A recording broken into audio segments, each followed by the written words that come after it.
अस्सलाम वालेकुम वरहमतुल्लाहि वबरकातुहू। मिस्र का एक आलिम व शेख अबू इसहाक़ हुवैनी साहब वो वफ़ात हुआ है हाल ही में। तो उनके जनाज़े का मंज़र आप देख सकते हो, साइड में बाकायदा उनका वो जनाज़ा होता है और फिर जनाज़े के बाद इज्तिमाई तौर पर दुआ भी होता है जनाज़े के बाद। ये देखो फिर बात करते हैं।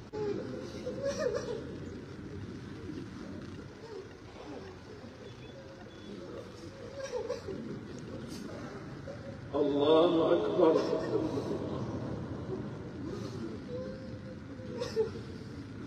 السلام عليكم ورحمة الله. اللهم اغفر له وارحمه وعافه واعف عنه. اللهم اغفر له وارحمه وعافه واعف عنه. اللهم اغفر له وارحمه وعافه. أجب واستغفر خلق واصلح له في قبره وغفر له عليه يحفظه من غم الجنة ولا تجعل من فضل النار. اللهم اجزي عن المسلمين والمسلمات خير الجزاء. اللهم اجزه له ويعافى عن النبيين والمسلمين والشهداء والصالحين وحسن اولئك رفيقا. اهلكنا به على خير حالنا तो उम्मीद करता हूँ कि आपने ये क्लिप वो देखा होगा और बाकायदा आपने देखा कि जब ये शेख अबू इसहाक़ हुवैनी साहब का जनाज़ा हुआ तो उसके बाद वो फ़ौरन ही सब लोगों ने मिलकर इज्तिमाई तौर पर उनके लिए दुआ की।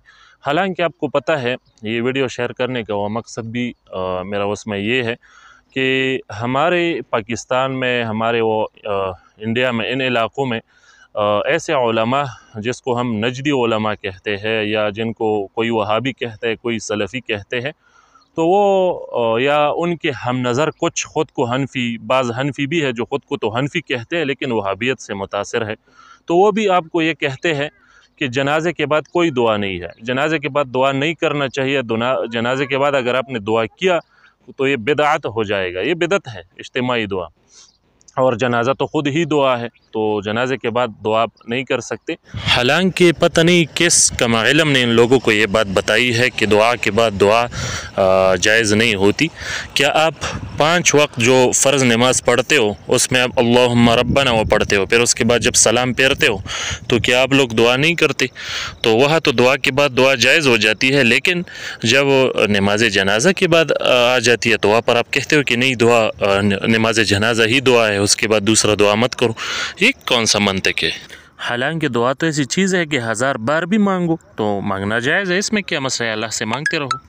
तो इस तरह से बातें वो आपको सुनने को वो मिलेगी।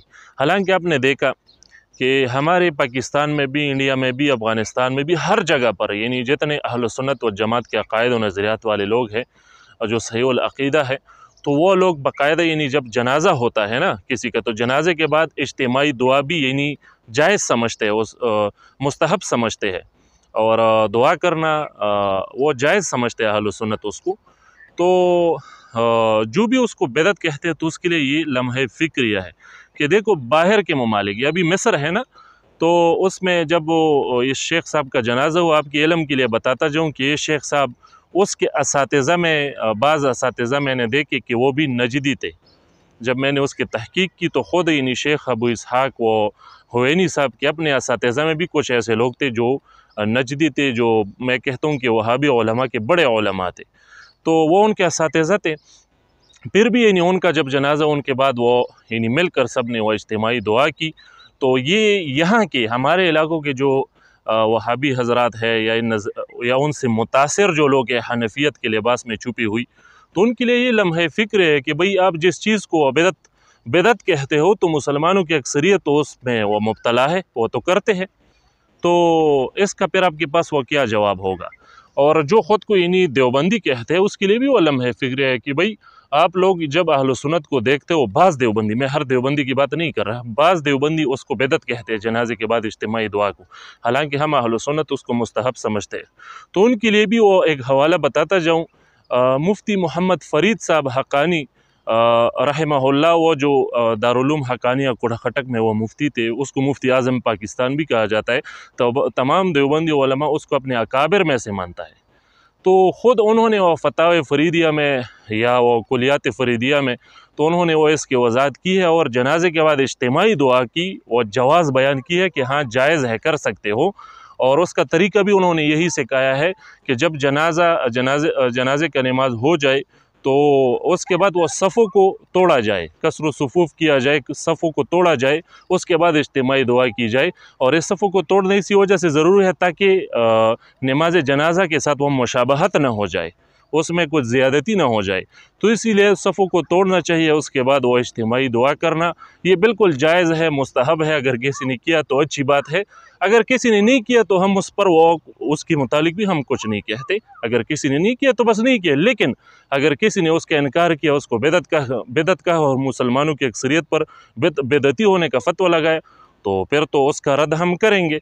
तो मसला ये है। तो अल्लाह जल्ल जलालुहु हम सबको हिदायत पर इस्तिकामत अता फ़रमाए और जितने भी यानी अहले सुन्नत के इस मुत्तफ़िक़ अशिया का वो इनकार करते हैं तो अल्लाह इन लोगों को वो हिदायत अता फ़रमाए। तो इस वीडियो में वो सब के लिए एक लम्हे फ़िक्रिया है कि जो भी इस चीज़ का मुनकर है कि भाई आप लोग मुसलमानों की अक्सरियत, वो चीज़ जिस पर मुसलमानों की अक्सरियत वो मुत्तफ़िक़ है उसका इनकार कर रहे हो और मुसलमानों की अक्सरियत को बिदअती कह रहे हो। तो अपने बारे में ज़रा सोचो, जितने भी ये मुखालिफिन है कि आप किस तरफ जा रहे हो। अस्सलामु अलैकुम व रहमतुल्लाहि व बरकातहू।